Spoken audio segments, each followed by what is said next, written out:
Hello everyone, welcome to the channel. मैं आप सभी का स्वागत करता हूं इस चैनल पे जिसका नाम है जेडी स्टडीज।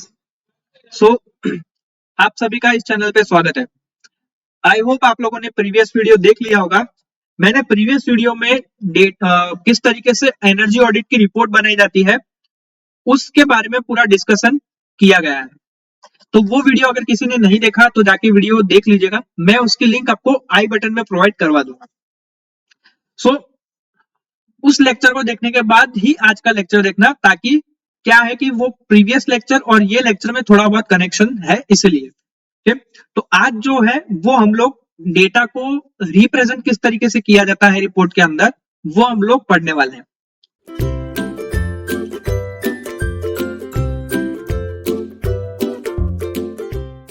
देखिए, रिपोर्ट पे आप एनालिसिस तो आप कर लेते हैं। एनालिसिस करने के बाद डेटा भी आप क्या कर लेते हैं, गेन कर लेते हैं। लेकिन डेटा गेन करने के बाद उसको अगर आप लोग ऐसे पैराग्राफ फॉर्म में अगर लिखते हैं तो वो आप लोगों का क्या हो जाता है, एक तरीके का आपकी रिपोर्ट बहुत ही खराब दिखती है, बहुत अच्छी नहीं दिखती, उसकी इंपैक्ट अच्छी नहीं पड़ती। लेकिन मान लीजिए कि डेटा को अगर आप लोग pie chart, graph, tables, bar chart ऐसे आप लोग क्या करते हैं अगर बताते हैं, तो आपकी जो रिपोर्ट है वो आप लोगों की अट्रैक्टिव हो जाती है और आप लोगों की बहुत ही एफिशिएंटली आप लोग डेटा को रिप्रेजेंट कर सकते हैं। ठीक है, तो डेटा प्रेजेंटेशन रिपोर्ट के अंदर बहुत ही इंपॉर्टेंट होता है, क्योंकि डेटा प्रेजेंटेशन क्या करता है, आपको जो भी आपका रिजल्ट है उस रिजल्ट के अकॉर्डिंग आपको इंफॉर्मेशन देता है। तो आज का टॉपिक हमारा यही है, डेटा प्रेजेंटेशन इन रिपोर्ट। डेटा प्रेजेंटेशन इन रिपोर्ट क्या इंडिकेट करता है?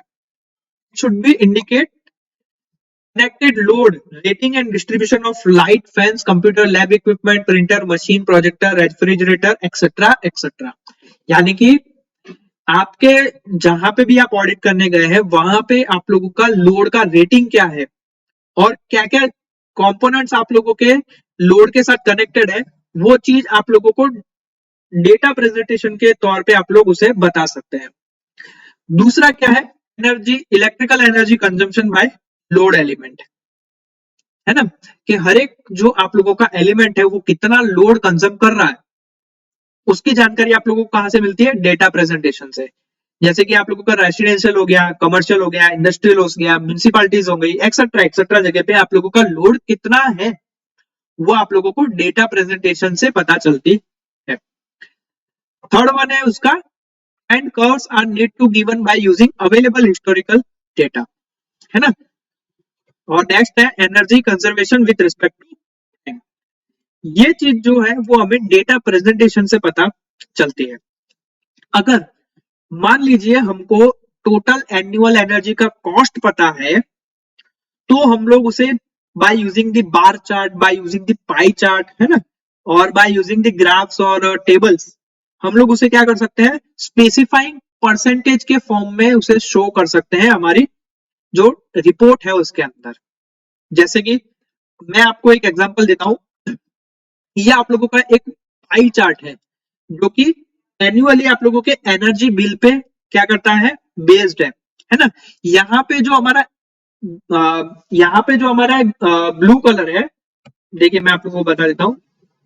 हाँ, यहाँ पे जो हमारा ब्लू कलर है, ये ब्लू कलर हमारा रिप्रेजेंट कर रहा है कि हमारी जो एनर्जी पूरे साल में हमने खर्च करी है उसका 25% जो एनर्जी हमारी बन रही है वो एलपीजी के थ्रू बन रही है, 10% हाउस होल्ड, 45% हमारी इलेक्ट्रिसिटी का बिल है उसमें, है ना। टोटल एनर्जी बिल का 45% जो है इलेक्ट्रिसिटी बिल है, और बाकी का जो 20% है वो हमारा फर्नेस सेल का है।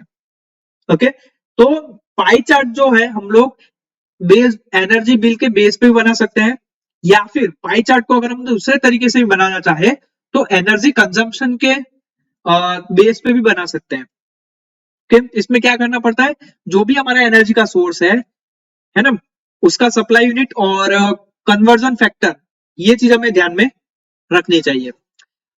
वो इतना हमारा इंपॉर्टेंट नहीं है। इंपॉर्टेंट क्या है, आप लोगों का डेटा को किसी भी चार्ट के थ्रू, टेबल के थ्रू, ग्राफ के थ्रू आपको क्या करना है, हम अपनी खुद की रिपोर्ट में रिप्रेजेंट करना है। ओके, तो अगर हमें प्लांट के अंदर, मान लीजिए प्लांट का आप लोगों का एक सिनेरियो है, ये मान लीजिए एग्जांपल के तौर पे, तो अगर हमें एक्यूरेट वैल्यू चाहिए प्लांट के अंदर, तो हमें दो मेन थिंग को जानना जरूरी होगा। सबसे पहली थिंग क्या है कि प्रोडक्शन के साथ साथ आप लोगों का कितना एनर्जी कंजम्पशन में वेरिएशन आ रहा है, ये जानना जरूरी है सबसे पहली चीज। और दूसरी चीज क्या जानना जरूरी है कि आपका टाइम टाइम के साथ, with respect to time, production और एनर्जी कंजम्पशन का रिलेशनशिप क्या है। मींस डायरेक्टली प्रोपोर्शनल है, इनवर्सली प्रोपोर्शनल है, क्या एक्सपोनेंशियली प्रोपोर्शनल है, किस तरीके से आप लोगों की एनर्जी कंजम्पशन और प्रोडक्ट आपकी रिलेट है एक दूसरे से, वो भी जानना जरूरी है। ठीक है, सो डेटा को रिप्रेजेंट करना रिपोर्ट के अंदर, ये बहुत ही इंपॉर्टेंट थिंग हो जाती है। ओके, और ये क्या है, एक तरीके से एक अट्रैक्टिव भी आपकी रिपोर्ट को बना देती है। ओके, बजाय कि आप अपना डेटा जो है वो आप ग्राफिकली शो ना करके क्या करें, आप लोग उसे लिखें, है ना, तो वो क्या है, थोड़ा सा लोगों को पढ़ने में और समझने में थोड़ी सी तकलीफ आ सकती है। लेकिन पाई चार्ट, टेबल, ग्राफ इसके थ्रू बहुत ही इजी हो जाता है। ओके, नाउ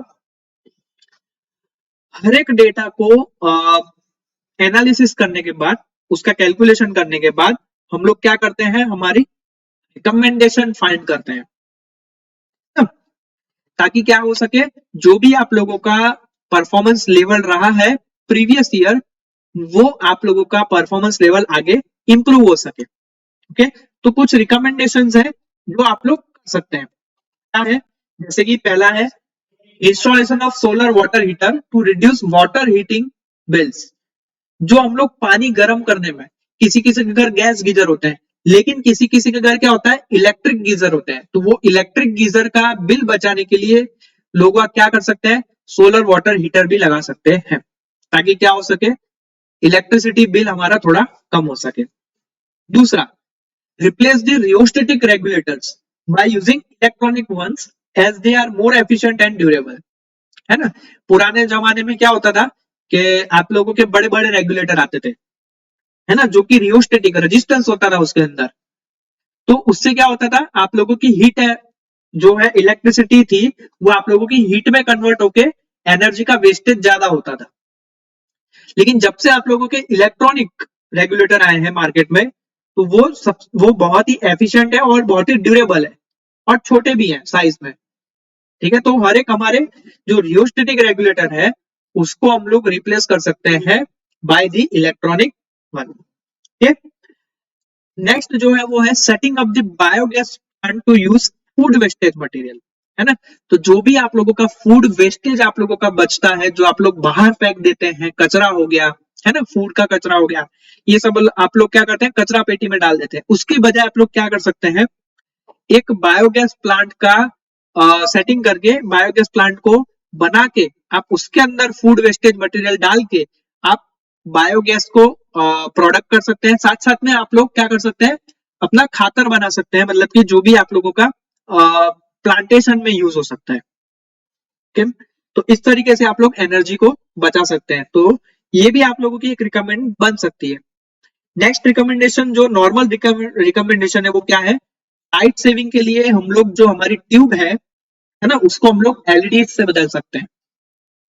ठीक है, नेक्स्ट जो है वो हमारा use more day light as possible as, यानी कि जब सुबह का समय होता है, तो सूर्य प्रकाश, यानी कि जो हमारी सुबह की धूप होती है, उसका ज्यादा से ज्यादा हम लोग इस्तेमाल कर सके, इस तरीके से हमें क्या करना चाहिए, उसे यूज करना चाहिए। ओके, तो ये कुछ उसकी रिकमेंडेशंस थी, जो हम लोग डेटा को एनालिसिस और कैलकुलेशन करने के बाद दे सकते हैं, सिंपल सी। ओके, इसके बाद का जो टॉपिक है वो है हमारा, यहाँ पे हमने बात करी रिन्यूएबल एनर्जी की। तो रिन्यूएबल एनर्जी का एनर्जी ऑडिट के ऊपर, एनर्जी ऑडिट रिकमेंडेशंस के ऊपर क्या इफेक्ट होता है, क्या इंपैक्ट होता है, वो हम लोग अब देखते हैं। ठीक, तो कुछ देख लीजिए, यहाँ पे मैं आप लोगों के लिए की रिकमेंडेशंस लिख लेता हूँ, यहाँ पे लिखे हुए मैंने, आप लोगों को बता देता हूँ। उससे पहले रिन्यूएबल एनर्जी जो होती है आप लोगों को सभी को पता है क्या होती है ना। हम लोग उसको बार बार रीयूज कर सकते हैं और उसका जो स्रोत है वो खत्म नहीं होता। जैसे कि एग्जांपल के तौर पे आप लोगों का सोलर हो गया, फिर विंड हो गया, है ना, टाइडल एनर्जी हो गया, ये सब क्या है, रिन्यूएबल एनर्जी सोर्सेज है आप लोग के। तो by using the renewable energy source हम लोग क्या कर सकते हैं, पैसा बचा सकते हैं कंपेयर टू कन्वेंशनल जो हमारे एनर्जी सोर्सेज है उसको यूज करते हुए। ठीक है, हम लोग क्या कर सकते हैं, अगर हम लोग कन्वेंशनल एनर्जी सोर्सेज के साथ साथ अगर मान लीजिए कि हम लोग रिन्यूएबल एनर्जी सोर्स का भी इस्तेमाल करते हैं तो हमारे बिल का हम लोग 20 से 30% हम लोग उसे बचा सकते हैं। ठीक, तो आजकल सारे और अभी जो है इंडियन गवर्नमेंट भी क्या कर रही है, सोलर एनर्जी को बहुत ही प्रमोट कर रही है, कुछ सब्सिडीज दे रही है ना। तो हर एक जने को रिकमेंडेशन यही रहती है कि आप लोग अपने घर के ऊपर सोलर रूफटॉप जो हमारी योजना है उसमें पार्टिसिपेट करके जो भी हमारी गवर्नमेंट हमें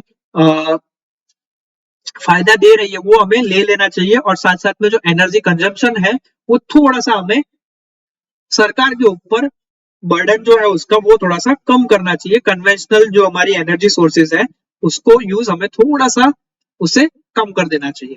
ठीक, चलिए, तो मैं बात कर रहा था आप लोगों के लिए की रिकमेंडेशंस के लिए। तो देखिए, सबसे पहली की रिकमेंडेशन है funding for energy efficient audit. Okay, अगर रिन्यूएबल एनर्जी सोर्स आता है आप लोगों का मार्केट के आप लोगों के पिक्चर में, तो आप लोगों की जो एनर्जी एफिशिएंसी है उसकी ऑडिट जो है वो क्या हो जाएगी, इजी हो जाएगी, क्योंकि उतना डेटा आप लोगों का कम हो जाएगा, है ना। दूसरा, interconnection rules for renewable energy and third recommendation है formation of group who want to buy power from renewable energy, है ना। नेक्स्ट है power purchase agreement with customer willing to buy power from renewable energy.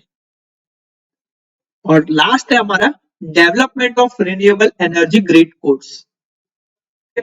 तो ये कुछ impact है renewable energy के जो हम लोग एनर्जी ऑडिट रिकमेंडेशन पे पढ़ते हैं। तो ये 5 कुछ की रिकमेंडेशंस है आप लोगों के जो मैंने यहाँ पे आप लोगों को मेंशन किए हुए हैं। आई होप आप लोगों को वीडियो पसंद आया होगा। वीडियो पसंद आए तो इसे लाइक जरूर कर देना, साथ साथ में चैनल को सब्सक्राइब भी कर देना और बेल आइकन पे भी प्रेस कर देना, ताकि ऐसी कोई न्यू वीडियो आए तो उसकी नोटिफिकेशन आपको अपने नोटिफिकेशन बार में मिल जाए। मिलते हैं हम लोग नेक्स्ट लेक्चर में, तब तक के लिए जय हिंद।